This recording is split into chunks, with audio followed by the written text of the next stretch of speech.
Hello and welcome बच्चों, यह है विद्यालय एक्सप्रेस। मैं हूं लुमस चौधरी और आज हम स्टार्ट करने वाले हैं क्वाड्रेटिक इक्वेशन का पार्ट 7, जिसमें मैं आपको कराने वाला हूं formulation of quadratic equation R D Sharma से।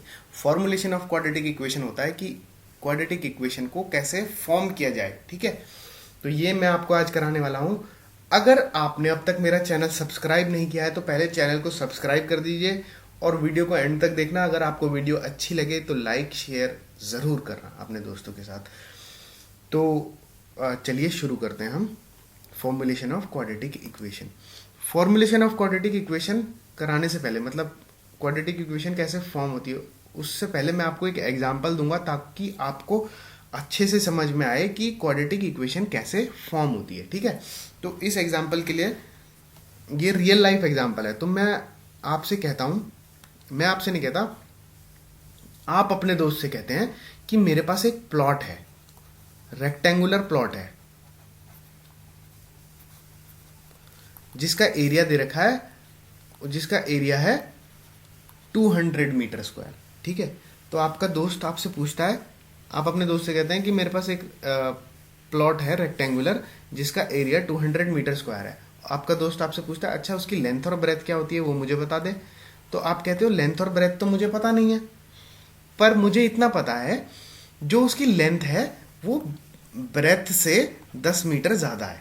ठीक है, ब्रेथ से 10 मीटर ज़्यादा है, तो ब्रेथ में अगर मैं 10 जोड़ दूँ तो मेरे पास लेंथ आ जाएगी, है ना। तो मैं क्या करूँगा, जो हमारी लेंथ होगी वो ब्रेथ प्लस 10 होगी। ठीक है, और अगर मैं कहूँ कि मैंने ब्रेथ को मान लिया x, तो मेरी लेंथ क्या हो जाएगी x प्लस 10, है ना। और हमें क्या पता है कि रेक्टेंगल का जो एरिया होता है वो होता है लेंथ इनटू ब्रेथ, है ना। तो लेंथ जो है वो मेरे पास क्या है, यहां से x प्लस 10, है ना। तो x प्लस 10 जो है वो है मेरी लेंथ, और जो मेरी ब्रेथ है वो क्या मैंने मानी थी x, और एरिया जो है वो है मेरे पास 200 मीटर स्क्वायर। तो आपका दोस्त बोलता है इससे तो मैं एक क्वाड्रेटिक इक्वेशन फॉर्म कर सकता हूँ। कैसे? अंदर मल्टीप्लाई करूंगा तो मैं मेरे पास क्या आएगा, x square plus 10x is equal to 200। ठीक है, x square plus 10x minus 200 is equal to 0। लो, तुम्हारे लिए मैंने क्या बना दी, एक क्वाड्रेटिक इक्वेशन बना दी। ठीक है, अच्छा अब आपका दोस्त बोलता है मैं इससे ना लेंथ और ब्रेथ भी फाइंड कर सकता हूँ। आप कहते हो कैसे?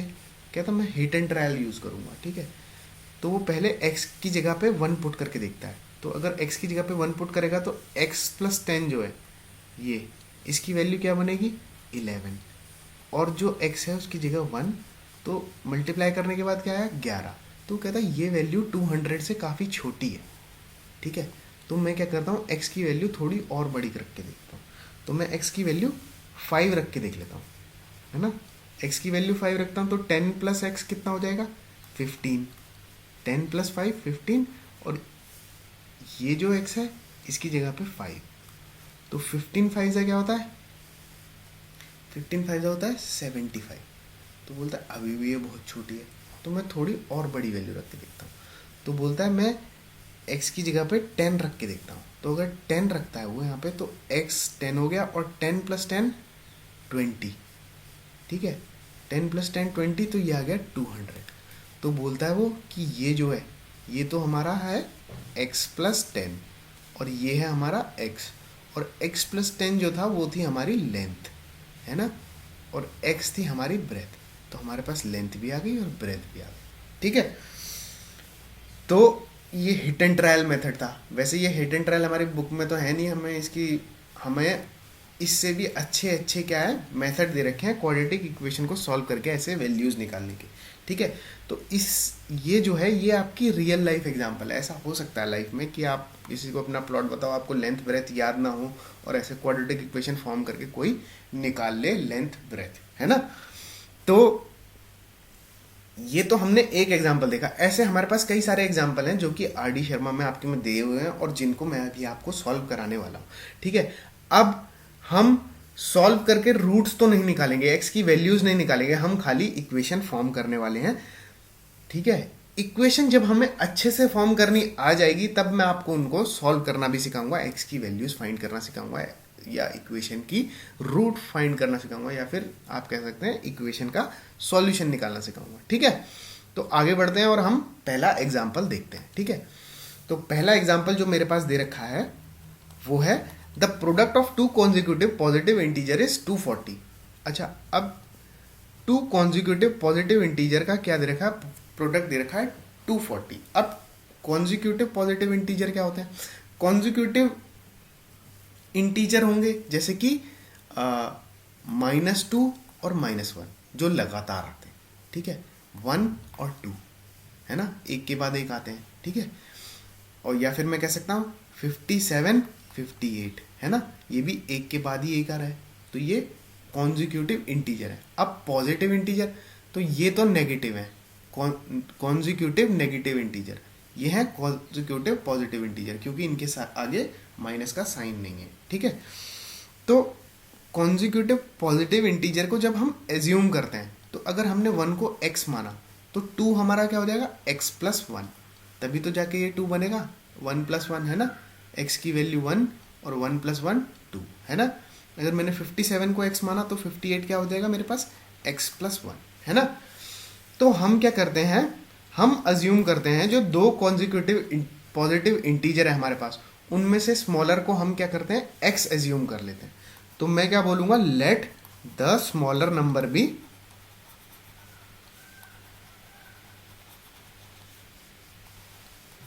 x। तो लार्जर या फिर बिगर नंबर क्या हो जाएगा हमारे पास, लार्जर नंबर इज x + 1। ठीक है, अब हमें क्या दे रखा है, हमें दे रखा है इनका प्रोडक्ट। ठीक है, प्रोडक्ट जो दे रखा है वो हमें दे रखा है 240, और 240 किन का प्रोडक्ट दे रखा है, स्मॉलर नंबर का और लार्जर नंबर का। तो प्रोडक्ट की जगह मैं क्या पुट कर सकता हूँ, x × x + 1 = 240। ध्यान रखना है कि ये जो x + 1 है पूरा ब्रैकेट में हो, अगर ब्रैकेट में नहीं है तो इसका मतलब क्या होगा कि अगर मैं लिखूं कैसे, x × x + 1। अब मैंने ये x + 1 ब्रैकेट में नहीं रखा, तो इसका मतलब क्या है कि खाली x के जो मल्टीप्लाई हो रही है वो इस x में हो रही है, ना कि इन दोनों में। ठीक है, x की मल्टीप्लाई इन दोनों में होनी चाहिए। ठीक है, x में भी और x + 1, वो x में भी और 1 में भी। ठीक है, तो अब यहाँ मैं x की मल्टीप्लाई इधर अंदर मल्टीप्लाई करूँ तो पहले x से मल्टीप्लाई होगा, वो बनाएगा x², और फिर 1 से मल्टीप्लाई होके x देगा, = 240। ठीक है, x² + x, 240 को लेफ्ट साइड में लेके आऊँगा तो 240 = 0। तो ये आ गई हमारे पास क्वाड्रेटिक इक्वेशन, और यही हमारा आंसर है। ठीक है, अभी इसको सॉल्व करना नहीं सिखाऊंगा मैंने बता दिया आपको, मैं जब आपको एकदम अच्छे से सारी इक्वेशन फॉर्म करना सिखा दूंगा तब मैं आपको इन्हें सॉल्व करना भी सिखाऊंगा। तो नेक्स्ट देखते हैं आगे क्या है हमारे पास। नेक्स्ट दे रखा है हमारे पास, the area of the rectangular plot is 528 metre square. ठीक है, ये वैसा ही एग्जाम्पल दे दिया जो मैंने आपको स्टार्टिंग में दिया था। स्टार्टिंग में मैंने आपको रेक्टेंगुलर प्लॉट का ही एग्जाम्पल दिया था, उसमें एरिया दिया था, तो एरिया ये दे दिया। ठीक है, अब हमें क्या कहा है, length of the plot in metre is 1 more than twice its breadth। Twice is breadth, its breadth का मतलब क्या है, ब्रेथ का दुगना। ठीक है, अब क्या कहा है हमसे, length of the plot in metres is 1 more than twice its breadth। मतलब 1 more than twice its breadth का मतलब ये है एक ज्यादा ब्रेथ के दुगने से। ठीक है, तो जो लेंथ है वो क्या दे रखी है, एक ज्यादा ब्रेथ के दुगने से।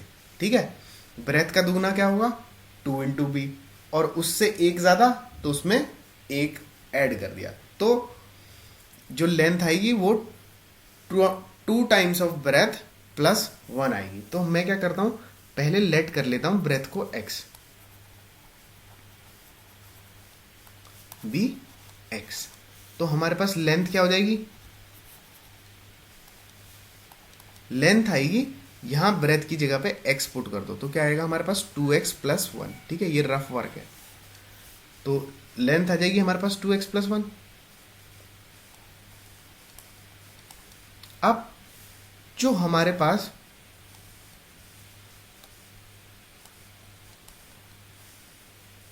जो हमारे पास लेंथ इनटू ब्रेथ होता है वो क्या होता है हमारे पास, एरिया ऑफ रेक्टेंगुलर प्लॉट।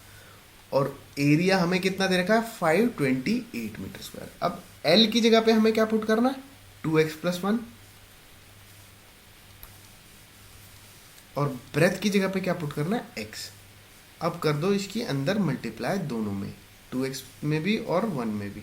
तो 2x में मल्टीप्लाई होके क्या बनाएगा, 2x² plus x is equal to 528। ठीक है, हम यहाँ तक भी आंसर छोड़ सकते हैं, वरना और करना है तो ऐसे कर सकते हैं, 2x² plus x minus 528 is equal to 0। ठीक है, यहाँ भी आंसर छोड़ सकते हैं। ठीक है, ये हमारी क्वाड्रेटिक इक्वेशन बन गई। अब आगे देखते हैं। आगे जो हमें एग्जाम्पल दे रखा है उसमें है 2 digit number is such that the product of the digit is 12। ठीक है, कोई 2 डिजिट नंबर दे रखा है, उसमें 2 डिजिट होती हैं 2 डिजिट नंबर में, उन दोनों डिजिट का प्रोडक्ट दे रखा है हमें 12। ठीक है, आगे हमसे कहा है जब 36 ऐड करेंगे उस नंबर में तो डिजिट्स इंटरचेंज हो जाएंगी। ठीक है, और एक क्वाड्रेटिक इक्वेशन बताने हैं जिसकी रूट्स जो निकल के आएंगी वो उस नंबर की डिजिट्स हों। ठीक है, तो हमें सॉल्व तो करना ही नहीं है, हमें तो खाली क्वाड्रेटिक इक्वेशन फॉर्म करनी है। तो ज़्यादा ध्यान नहीं देना कि क्या डिजिट्स कैसे निकल के आएंगी, है ना। हमें खाली एक क्वाड्रेटिक इक्वेशन फॉर्म करके देनी है, उस पर ध्यान देना। ठीक है, अब देखो, पहले हमारे पास कोई भी जब 2 डिजिट नंबर होता है, जैसे कि मैं मान लूँ 56। ठीक है, अब मुझे इसकी अलग अलग डिजिट लेनी है। अगर मैंने इसको y ले लिया और इसको x ले लिया, ठीक है, तो मैं किसी भी नंबर को 2 डिजिट नंबर को yx करके रिप्रेजेंट नहीं कर सकता। क्यों? क्योंकि yx का मतलब होता है y इंटू एक्स, और y इंटू एक्स क्या हो जाएगा, 5 इंटू 6 मतलब 30। नंबर मेरे पास क्या आएगा, 30, है ना, 5 इंटू 6। तो हम जब भी वेरिएबल की टर्म्स में 2 डिजिट नंबर लिखते हैं तो ऐसे नहीं लिखते। हम कैसे लिखते हैं, हम ऐसे लिखते हैं जैसे 56 है तो 56 को तोड़ेंगे तो कैसे लिखेंगे, 50 प्लस 6, और तोड़ेंगे तो कैसे लिखेंगे, 10 इंटू 5 प्लस 6। अब जब मैंने 5 को y माना, है ना, और 6 को x माना, तो मैं नंबर कैसे लिख सकता हूँ, 2 digit number, 10 into y plus x. ठीक है, तो जब भी हमें कोई 2 डिजिट नंबर वेरिएबल फॉर्म में लिखना हो तो हम ऐसे लिखते हैं। ठीक है, अब ऐसे लिखते हैं तो ये जो 10 से मल्टीप्लाई हो रहा है y, है ना, 10 से मल्टीप्लाई हो रहा है, ये क्या है, ये टेंस प्लेस की डिजिट है, टेंस प्लेस पे, और ये कौन सी है, ये यूनिट्स प्लेस पे, है ना, यूनिट्स प्लेस पे कह सकते हैं, है ना। तो मैं क्या करता हूं, let the unit place be x, और let tens place be y। ठीक है, टेंस प्लेस y हो गया, और x प्लेस, यूनिट्स प्लेस क्या होगी, x। अब प्रोडक्ट ऑफ डिजिट बोला है, तो प्रोडक्ट ऑफ डिजिट बोला तो इसका मतलब हमें yx निकालना है ना, जो मैंने यहां दिखाया। तो y इंटू एक्स हमें क्या दे रखा है, 12 दे रखा है, और अगर मुझे सिर्फ y की वैल्यू निकालनी है तो वो क्या आएगी हमारे पास, 12/x आएगी, है ना। तो जो टेंस प्लेस पे जो हमारी डिजिट है उसकी वैल्यू क्या है, 12/x। किसकी टर्म्स में, ये x की टर्म्स में। ठीक है, अब मैं कहता हूं कि जब हमने, अच्छा, अब जो हमारे पास नंबर आएगा x की टर्म्स में, हमें पूरा नंबर निकालना है, तो वो नंबर क्या आएगा हमारे पास, मैंने क्या बताया था आपको, ऐसे लिखते हैं हम नंबर 10y प्लस एक्स। तो 10y करेंगे हम तो y की वैल्यू क्या है, 12/x, है ना, यहाँ से। तो 10y की जगह पे आ गया क्या हमारा, 12/x, प्लस में x, ऐसे ही, है ना। तो ये जो नंबर है ये हमारे पास क्या बनेगा 120 अपॉन एक्स प्लस एक्स। ठीक है, ये अब हमारे पास नंबर आ गया। अब हमसे क्वेश्चन में कहा है when 36 is added to the number the digits interchange their places. ठीक है, जब नंबर में मैं 36 ऐड कर दूं तो डिजिट्स अपनी प्लेसेस इंटरचेंज कर लेंगे। पहले तो मैं लिखता हूं नंबर प्लस 36 किसके बराबर आएगा वो मैं आपको अभी बाद में बताऊंगा। तो नंबर प्लस 36 वैल्यू क्या आएगी मेरे पास 120 अपॉन एक्स प्लस एक्स, ये तो हमारा पूरा नंबर हो गया, और ये 36 इज इक्वल टू ये किसी के बराबर आना है। अब वो किसके बराबर आना है वो मैं अभी आपको बताता हूं। ठीक है, देखिए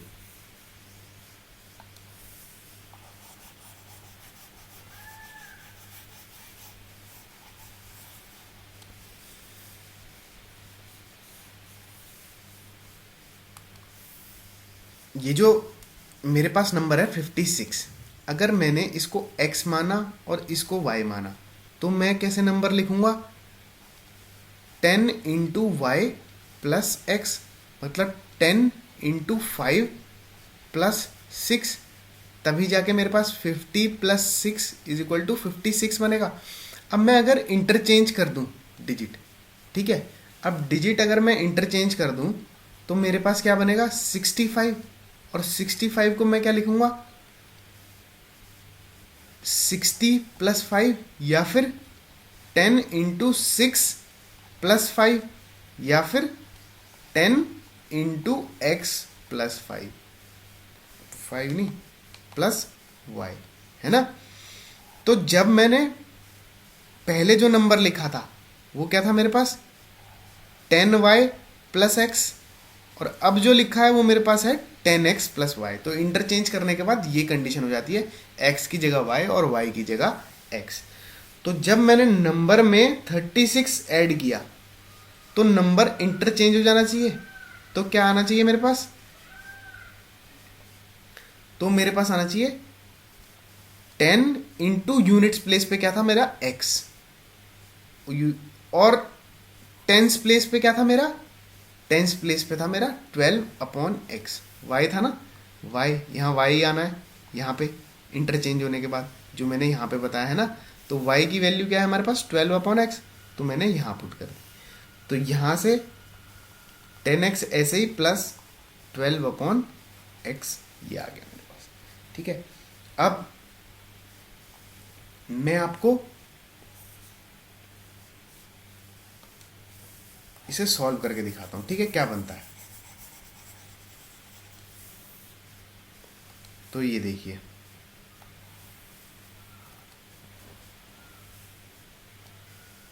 मैं सारी टर्म को लेफ्ट हैंड साइड में लेके जाता हूं, है ना।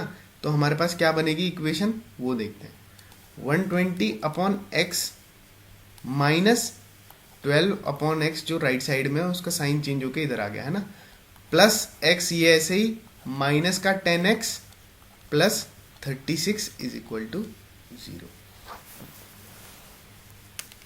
या फिर ऐसा ना करके इस साइड भी हम एलसीएम ले सकते थे, कैसे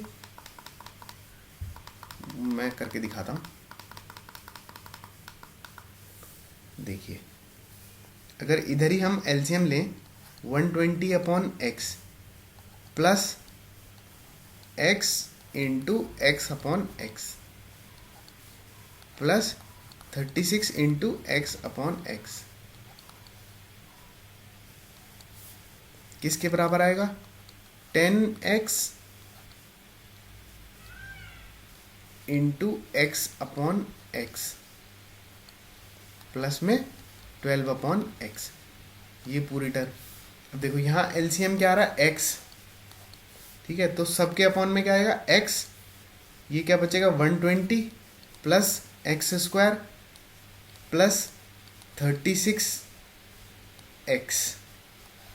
किसके बराबर आएगा 10x स्क्वायर प्लस 12 के बराबर, ठीक है, अपॉन में x भी है इनके, क्योंकि इनका भी एलसीएम x आ रहा है। अब ये जो नीचे वाली टर्म है ये आपस में कट जाएंगी, अगर हम क्रॉस मल्टीप्लाई करते हैं तो ये ऊपर मल्टीप्लाई में जाएगी, ये भी मल्टीप्लाई में जाएगी, फिर कट जाती है ना। तो हमने यहीं डायरेक्ट कट कर दी है। अब एक साइड लेके आते हैं सारी इक्वेशन को, है ना। तो 120 plus x square plus 36x minus 10x² minus 12 is equal to 0। अब देखो ये 120 में से 12 माइनस करूंगा तो मैं कितना बचेगा 108। ये x² में से 10x² माइनस करूंगा तो मैं क्या बचेगा माइनस 9x²। प्लस में क्या बच गया ये 36x इज इक्वल टू 0। अब यहाँ से 9 कॉमन ले सकता हूँ मैं। 9 अगर मैं कॉमन लूँ तो क्या बचेगा मेरे पास 9 1 ज़ा 9, 9 2 ज़ा 18,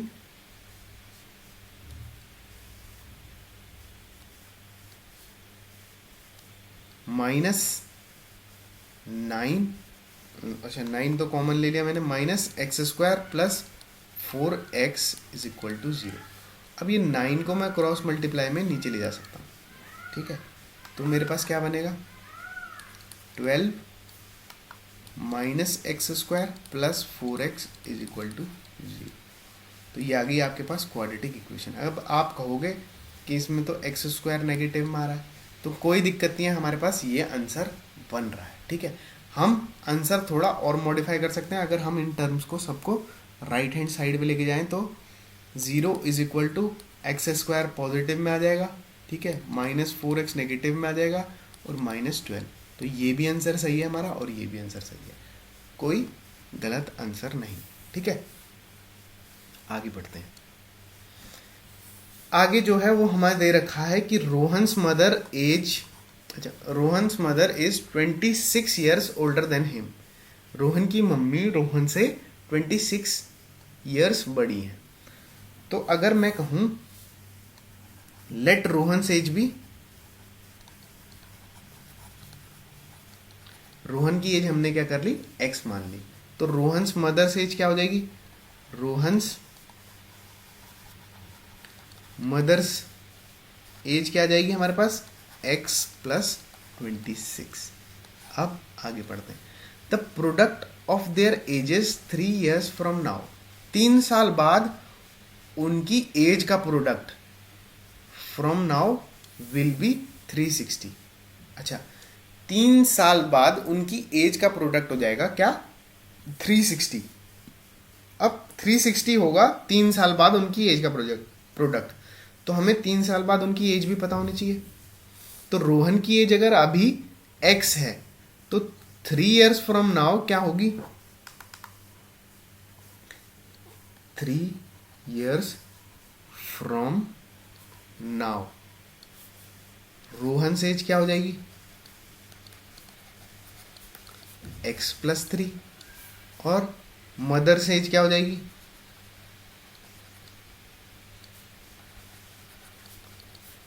x प्लस 26 प्लस 3, है ना। तो मतलब x प्लस 29, ये मदर की एज हो जाएगी। अब हमें कहा उसका प्रोडक्ट क्या दे रखा है हमें 360, तो प्रोडक्ट जो है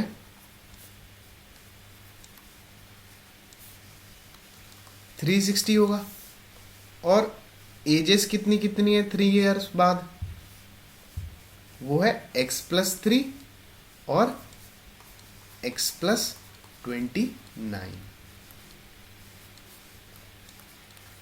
अब इसको अंदर मल्टीप्लाई करेंगे x को x में और x को ही 29 में, तो हमारे पास क्या आएगा x² प्लस 29x, फिर 3 की x में और 3 की ही 29 में, तो 3x प्लस 90 माइनस 3 क्या होता है 87 और 360, ठीक है। ये x² ऐसे ही 29 और 3x मिलके क्या बनाएंगे 32x और यहाँ पे 87 माइनस 360, 360 60 गए और 27 गए तो 273, है ना, इज इक्वल टू 0। अगले स्टेप में क्या हो जाएगा हमारे पास x² plus 32x minus 273 is equal to 0। ये आ गई हमारे पास क्या क्वाड्रेटिक इक्वेशन। नेक्स्ट देखते हैं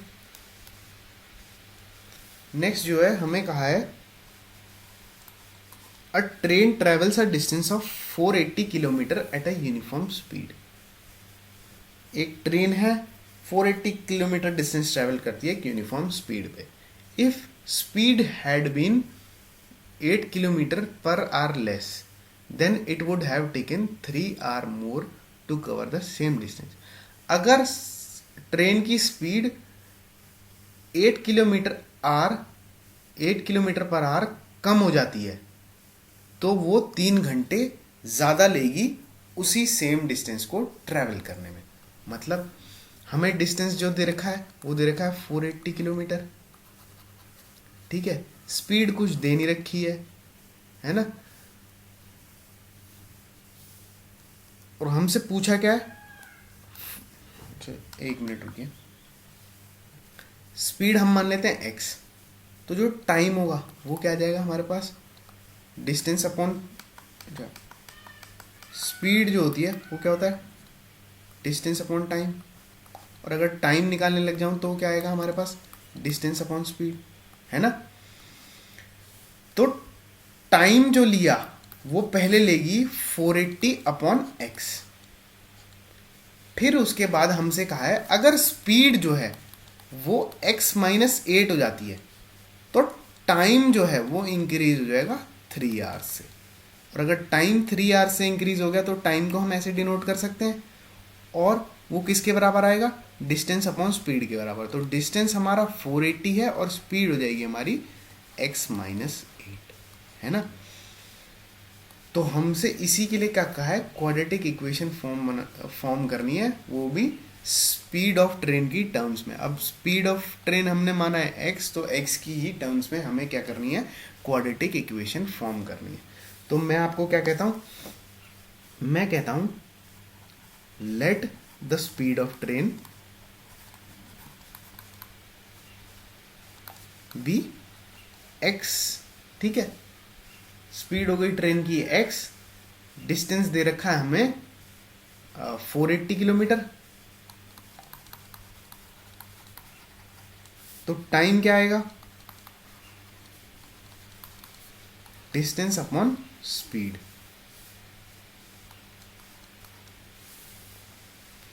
तो डिस्टेंस है 480 और स्पीड है x, तो टाइम आ गया 480 अपॉन x, ठीक है। अब if speed is 8 kilometre per hour less, तब टाइम टेकन क्या होगा, टाइम टेकन होगा जितना टाइम वो लेता था उससे 3 घंटे और फालतू, है ना। अब ये तो टाइम टेकन हो गया, पर टाइम टेकन निकाला कैसे जाता है, टाइम टेकन निकाला जाता है डिस्टेंस अपॉन स्पीड से, है ना। तो डिस्टेंस अपॉन स्पीड जो आएगा वो हमारे पास क्या आएगा, 480 अपॉन स्पीड कितनी हो गई अब हमारी, x माइनस 8। तो कितना आ जाएगा हमारे पास, टाइम प्लस 3। अब ये जो टाइम है ये वाला, ये टाइम क्या था हमारा, जो एक्चुअल टाइम ले रही थी, और एक्चुअल टाइम कितना ले रही थी ट्रेन, इतना टाइम ले रही थी। तो हमारे पास इक्वेशन क्या बन के आ जाएगी, 480 अपॉन x, यहाँ से 480 अपॉन x माइनस 8 प्लस यहाँ पे ये वाला 3, ठीक है। अब ये रफ वर्क मिटा देता हूँ ताकि इसको मैं सॉल्व करने के लिए स्पेस बना पाऊँ।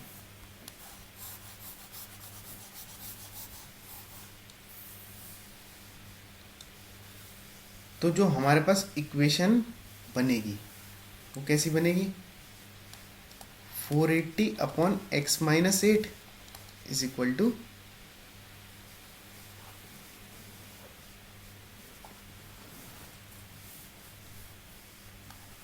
480 upon x plus 3 upon 1 into x upon x, LCM ले लिया हमने यहाँ पे, है ना।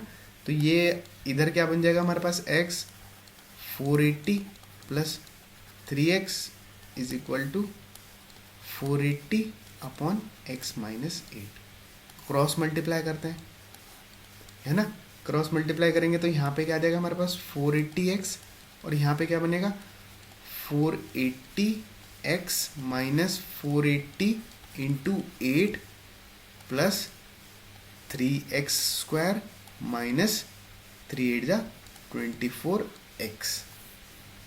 ठीक है, अब देखो ये 480 से ये 480 कट जाएगा पूरा, तो 0 इज इक्वल टू ये 480 इंटू 8 क्या आ जाएगा हमारे पास माइनस में 0 4 8 जा 8 8 जा 64 6 यहाँ पे 8 4 32 3 8 4 0। ठीक है, प्लस में 3x² माइनस 24x, और इसे थोड़ा सजा के लिखें हम तो क्या बनेगा हमारे पास 3x² माइनस 24 माइनस 3840। अब देखें अगर हम इस पे से 3 कॉमन आ सकता है कि नहीं। 8 प्लस 4 क्या आता है हमारे पास 12, 12 प्लस 3 15। अब 15 जो है वो 3 से डिविजिबल है, तो इसीलिए ये पूरा नंबर हमारे पास 3 से डिविजिबल होगा। तो हम क्या करते हैं 3 कॉमन ले लेते हैं, तो x² माइनस 3 8 जा 24, तो 8 माइनस 3 1 जा 3 3 2 जा 6 3 8 जा 24 और 0 इक्वल टू 0। इस 3 को 0 के नीचे क्रॉस मल्टीप्लाई में लेके जाएंगे तो ये 0 में ही मिल जाएगा, और क्या बन जाएगा हमारे पास x² माइनस 8x है यहाँ पे। ठीक है, 24x है यहाँ पे, x माइनस 1280। ठीक है, ये आ गई हमारी क्या क्वाड्रेटिक इक्वेशन। ठीक है, तो यही हमारा आंसर है। अब आगे बढ़ते हैं, आगे देखते हैं हमारे पास ये है sum of areas of 2 square is 468 metre square. 2 square दे रखे हैं, उनके एरिया का जो सम है वो दे रखा है हमें 468 metre square. If the difference of their perimeter is 24 metre, ठीक है, is 24 metre, formulate the quadratic equation to find the sides of the 2 squares. ठीक है, हमें 2 स्क्वायर दे रखे हैं, उनका सम दे रखा है, उनके एरिया का सम है ना, उनके एरिया का सम दे रखा है 468, और उनके पेरीमीटर का डिफरेंस दे रखा है। पेरीमीटर क्या होता है, जो उसकी बाउंड्री, ठीक है, ये वाली, ये इन 2 बाउंड्रीज का डिफरेंस दे रखा है क्या 24 मीटर।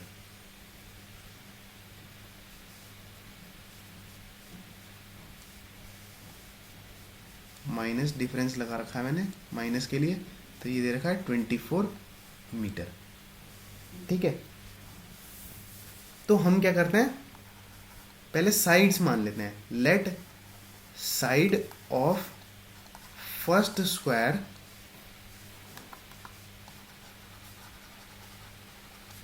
B x। ठीक है, अगर इसकी साइड x मान ली, ठीक है, तो इसका एरिया क्या हो जाएगा, एरिया होगा x² और पेरीमीटर P1 क्या आएगा 4x, है ना। एरिया को ले लेते हैं A1 और पेरीमीटर आएगा P1 4x। ठीक है, let side of second square be y, तो इसका एरिया A2 क्या आ जाएगा y² और पेरीमीटर P2 क्या आ जाएगा 4y। ठीक है, वैसे हमें इनकी ज़रूरत पड़ने वाली नहीं है, इनको हम चेंज कर लेंगे। ठीक है,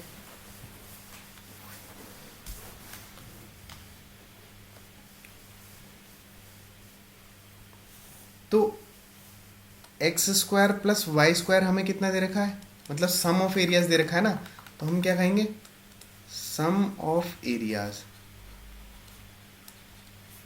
वो आएगा हमारे पास x² प्लस y², वो कितना दे रखा है, तो x² प्लस y² हमारा हो जाएगा 468, है ना। अभी इसे यहीं छोड़ते हैं, पेरीमीटर देखते हैं। पेरीमीटर में क्या दे रखा है हमारे पास,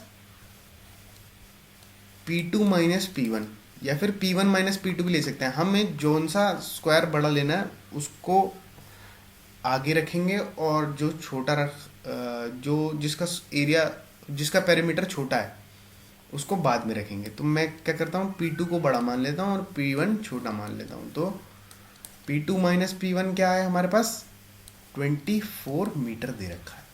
अब जो P2 है उसकी वैल्यू है 4y, और P1 की जो वैल्यू है वो है हमारे पास 4x, तो वो आ गया 24 के बराबर। अब यहाँ से पहले ले लेते हैं हम 4 कॉमन, या फिर हम एक काम कर सकते हैं, चलो 4 कॉमन ले लेते हैं, y minus x is equal to 24, तो 4 6 टाइम्स, ठीक है, y minus x is equal to 6 आ गया। और अगर मैं y की वैल्यू निकालूं तो 6 प्लस एक्स आ गया, ठीक है। तो ये क्या आ गई हमारे पास, ये आ गई स्क्वायर 2 की साइड, ठीक है। स्क्वायर 2 की साइड जब हमारे पास आ गई 6 प्लस वाई, तो हम इस एरिया वाली इक्वेशन में पुट कर सकते हैं। एक्स स्क्वायर ऐसे ही, जहाँ पे y है y को रिप्लेस कर दो x से, y को रिप्लेस कर दो उसकी वैल्यू से, 468 के बराबर।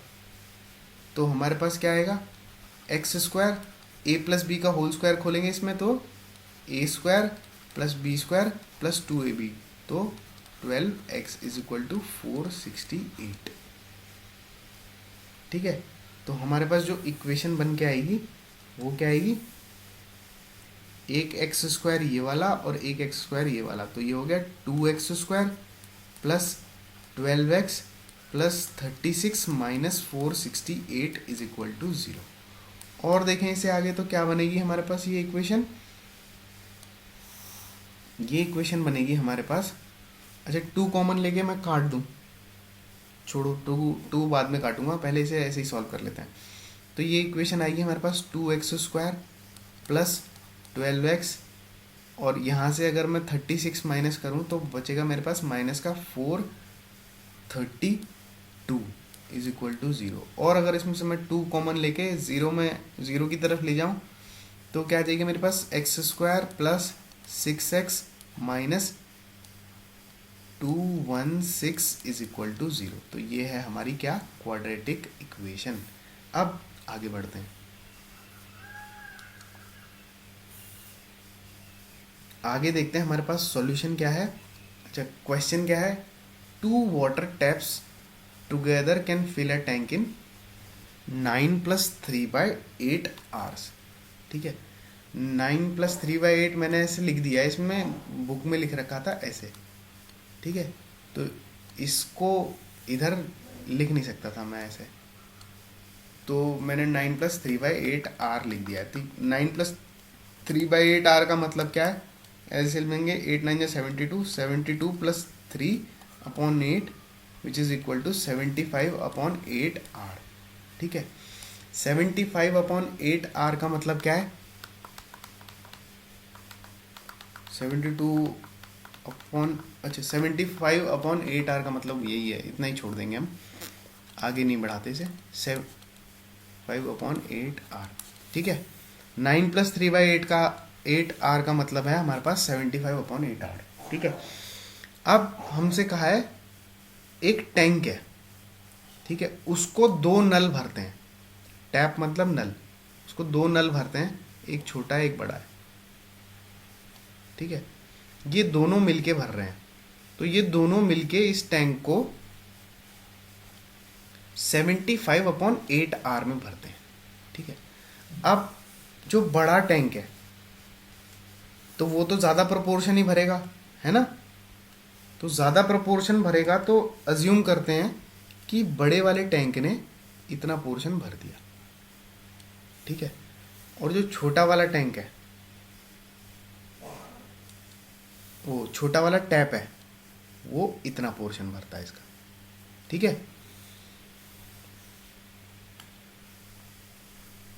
अब पहले क्वेश्चन पढ़ लेते हैं। The larger takes 10 hours less than the smaller one to fill the tank separately. अब अगर अकेले मैंने बड़ा वाला टैंक लगा दिया भरने, इसे अकेले बड़ा वाला टैप लगा दिया मैंने इसे भरने के लिए, तो बड़ा वाला जो टैप है वो छोटे वाले से 10 घंटे कम लेता है। तो मैंने मान लिया छोटा वाला लेता है x आवर्स, तो ये बड़ा वाला कितना लेगा x माइनस 10 आवर्स। ठीक है, तो ये x माइनस 10 आवर लेगा। अब हमें क्या करना, formulate the quadratic equation to find the time in which each tap can separately fill the tank. दोनों टैप अलग अलग कितनी देर में इसको भर सकते हैं, कितने टाइम में भर सकते हैं, उसको फाइंड करने के लिए हमें क्या करनी है, क्वाड्रेटिक इक्वेशन बनानी है। ठीक है, तो पहली बात तो ये कि मैं क्या करता हूँ, let smaller tap can fill the tank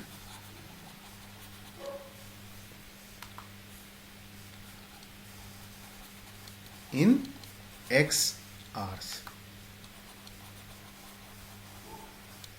ठीक है, तो क्या करेगा ये,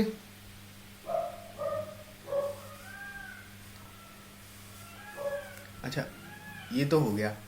फिर जो लार्जर टैप होगा वो कितने उसमें फिल कर पाएगा,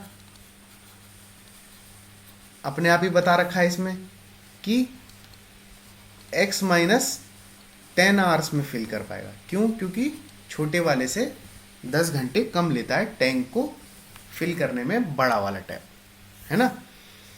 तो अब देखते हैं कि जो छोटा टैप है वो 1 घंटे में कितना प्रोपोर्शन भर सकता है। ठीक है, तो small tap can fill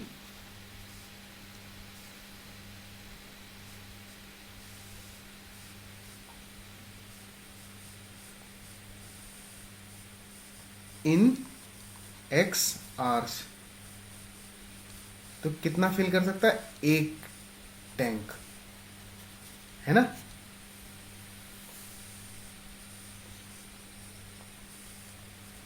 portion देख लेते हैं ना, portion small tap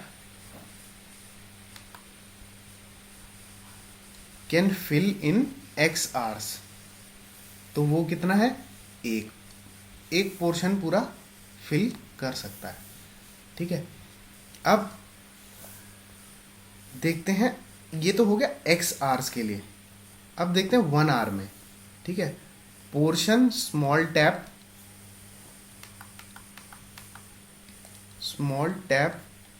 can fill in 1 hour, तो वो कितना पोर्शन फिल कर पाएगा, 1/x पोर्शन फिल कर पाएगा।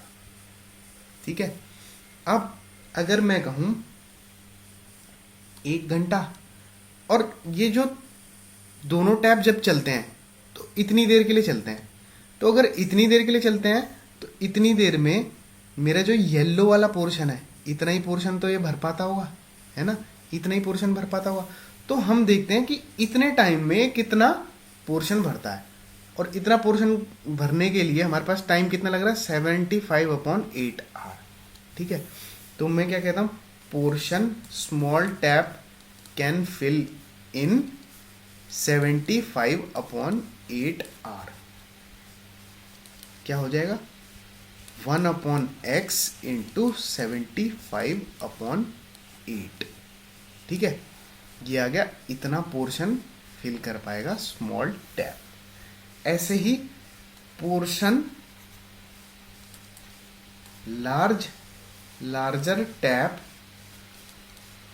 Can fill in x minus 10 hours, क्योंकि ये x माइनस 10 आवर में पूरा टैंक फिल करता है, तो 1 है ना, एक पोर्शन पूरे x माइनस 10 आवर्स में फिल कर देगा। अब portion larger tap can fill in 1 hour, क्या हो जाएगा 1/x-10। और portion larger tap can fill in 75/8 hours, क्या आ जाएगा हमारे पास 1/x-10 इंटू 75/8। ठीक है, इतना पोर्शन ये फिल कर पाएगा और इतना पोर्शन ये फिल कर पाएगा इतने टाइम में।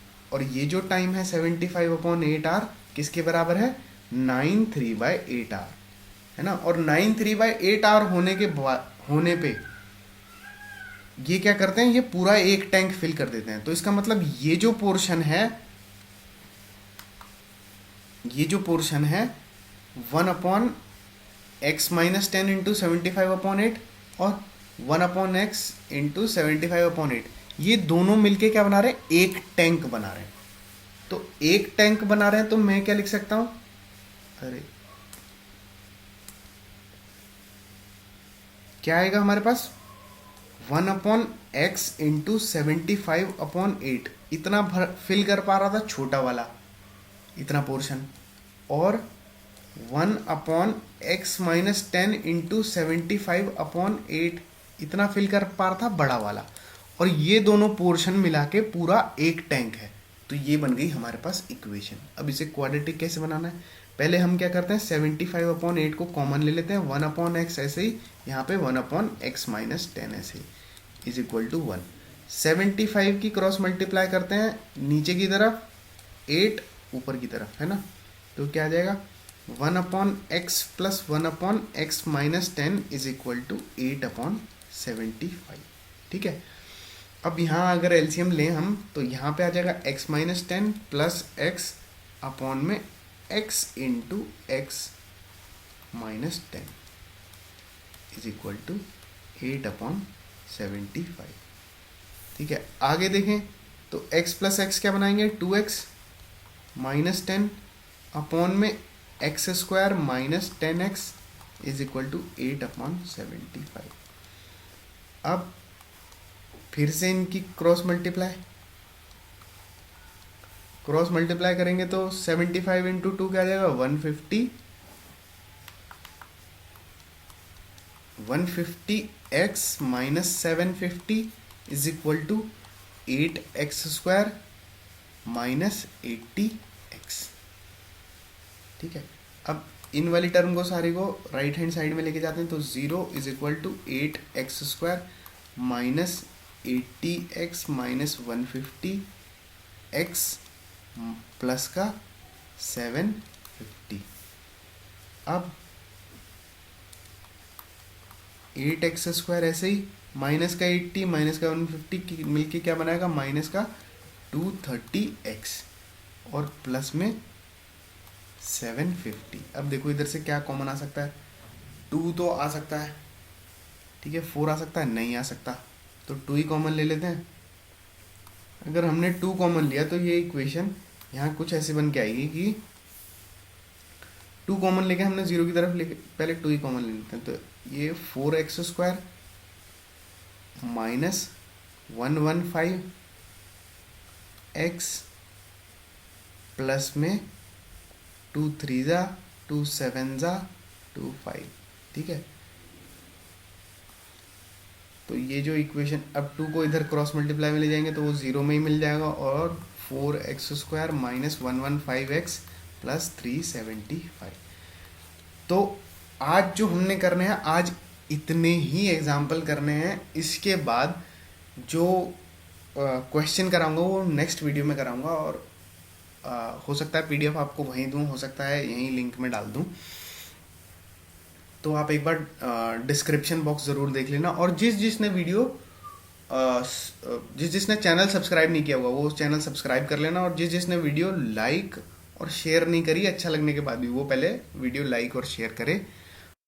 आई होप कि ये वीडियो आपको अच्छी लगी होगी। मिलते हैं नेक्स्ट वीडियो में, तब तक के लिए अपना ध्यान रखें। जय हिंद, थैंक यू।